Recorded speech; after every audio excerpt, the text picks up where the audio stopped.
guys, welcome back to the channel, or welcome if you're new. Your future dark sapphic fantasy and folklore author Heather here. It's the 4th of February and I thought I would give you a bit of a recap on how the writing challenges are going, because I am going gangbusters with my writing.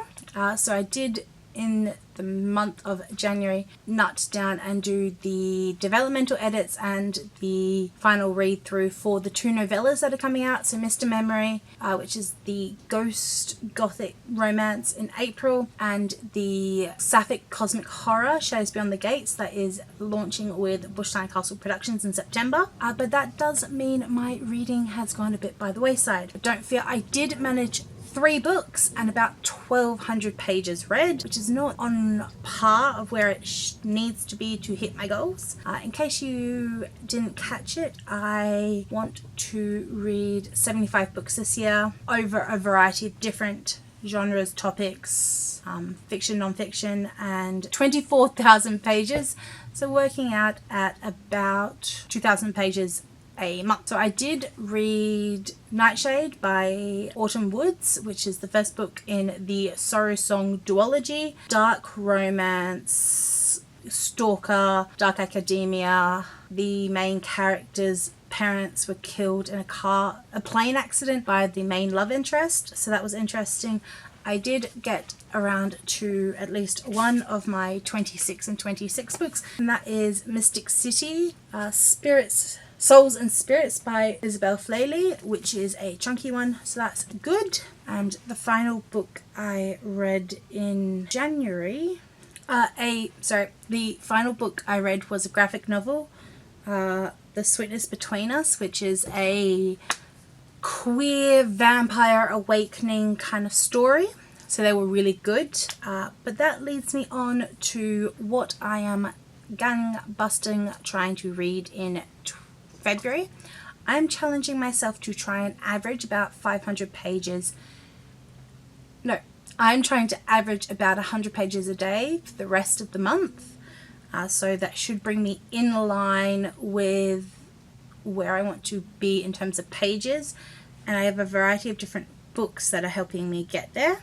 So here's what I'm planning on reading. I am currently reading the Golaith Girls, which is a graphic novel about sort of like kaizus and sort of thing like Pacific Rim kaijus, but like they have kind of made them pets in a way. I'm about halfway through the first one. It's really good. I'm enjoying it so far.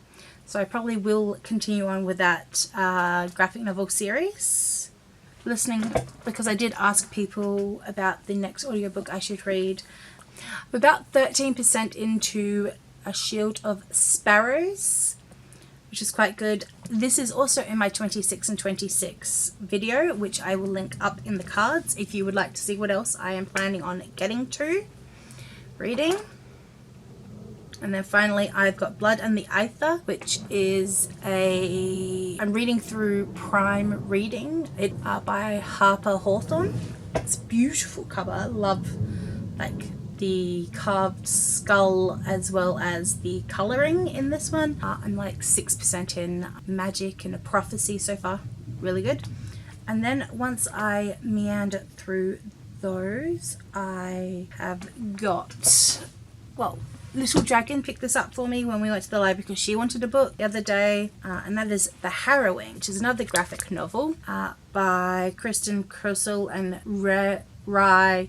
So we're worried about normal teenage things like attending college and best friends. Lucas may be a friend, but instead is terrifying visions of blood and violence. So premonitions, so psychic, horror, goriness. Sounds really intriguing. And then I also do have No Mortal Creatures by Kasu Cho, which is a Asian-inspired fantasy, life and death, ghosts, Wuthering Height vibes, and Sapphic. And it is a young adult book. The cover intrigued me, and I think it's Girl Who Had No Names author, or something similar to that.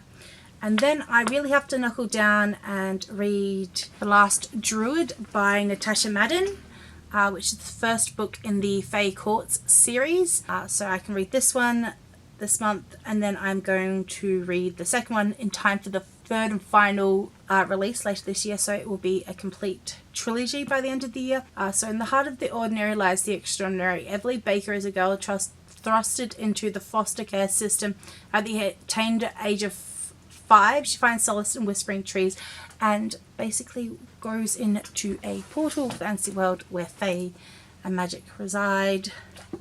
It's also just beautiful sprayed edges, and I love this cover. Natasha Madden is a very talented West Australian indie author that I have had the privilege of reading multiple works by. This book is also on my 26 and 26.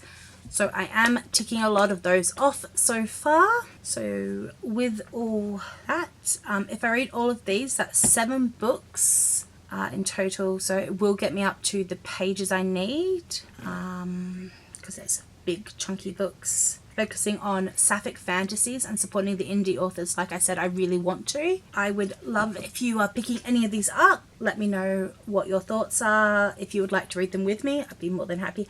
And if you would like an in-depth opinion or video on any of them, in particular in terms of folklore that I really enjoyed in it, writing, world building and all that, or recommendations based on these at the end of the month, let me know down in the comments below. And until next time, let's let love bloom in the dark. Bye for now.